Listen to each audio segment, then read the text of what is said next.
doesn't act on impulse, but plans his crimes in a very meticulous fashion. He doesn't have anything personal against the victims. That's why he covers their faces with mud, to make them anonymous. Why does he kill them if he doesn't have anything against them? For him, they're more of an image, a symbol. That's probably why he gives them an origami figure and an orchid as gifts to apologize for what he's done to them. Very interesting. And where does all that get us? The best way of tracking a predator is to be familiar with his behavior. That may be true in novels, but there's a child's life at stake here. Continue, Jayden. One detail attracted my attention. The interval between the time when a victim disappears and the time when the body is found ranges from 3 to 5 days. But the rainfall is always at 6 inches, give or take 10%. What on earth does that mean? All the victims were drowned in rainwater. The killer kills only in the fall when there is plenty of rain. It could be that he puts them in some sort of well or tank that is open to the skies and that fills up with rainwater. The more it rains, the less time the victim has to live. Then I studied the geographical distribution of the murders. Generally, a killer commits his first murder near to where he lives, so he has a safe place to flee to if any complications arise. The more confident he becomes, the further he roams from his base. By analyzing the locations where the victims disappeared, I was able to isolate a zone where the killer might live.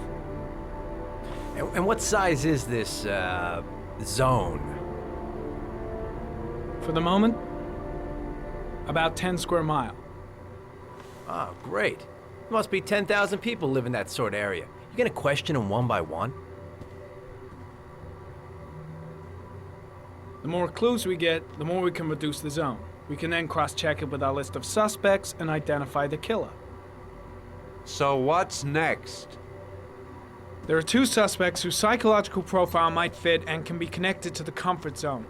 I'd like to question them. God damn it. We're wasting our time with this bullshit. The killer's out there somewhere, and we gotta get off our asses and find him.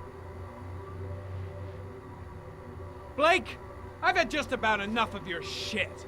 You've been chasing this guy for what, 2 years? And what have you caught, huh? Nothing! Abso-fucking-lutely nothing! What, you think you can do a better fucking job than me with your psychology degree and your great glasses? Well, let me tell you something, pal. That don't mean zip when it comes to getting out there. You're just a fucking bureaucrat.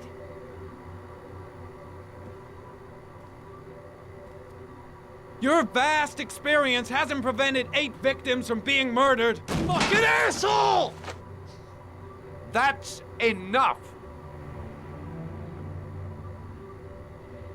You said it took 6 inches of rainfall before the victim died. How much time do we have left? If the weather forecasts are right, less than 72 hours.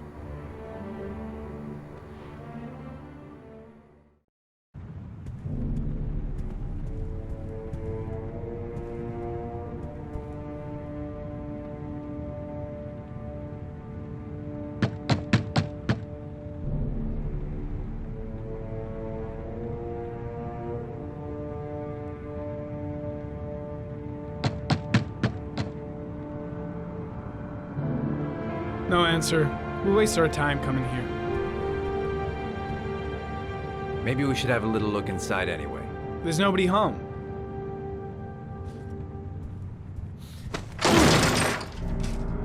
There is now. I'm not sure that's entirely legal.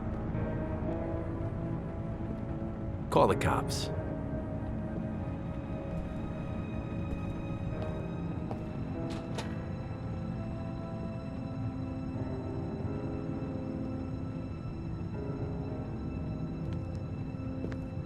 Looks like Nathaniel Williams is a pretty religious guy.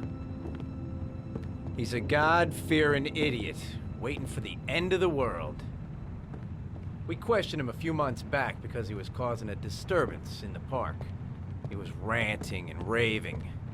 Said he heard voices. Had this idea in his sick little head that I was the Antichrist. I'd come to Earth to persecute him. Real twisted.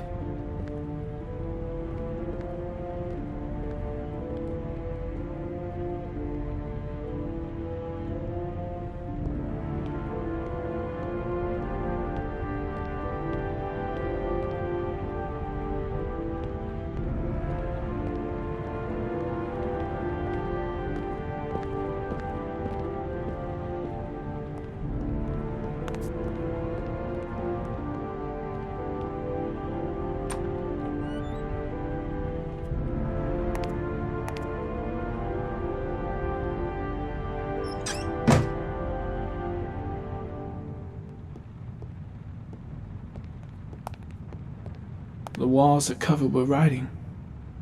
Quotations from the Bible.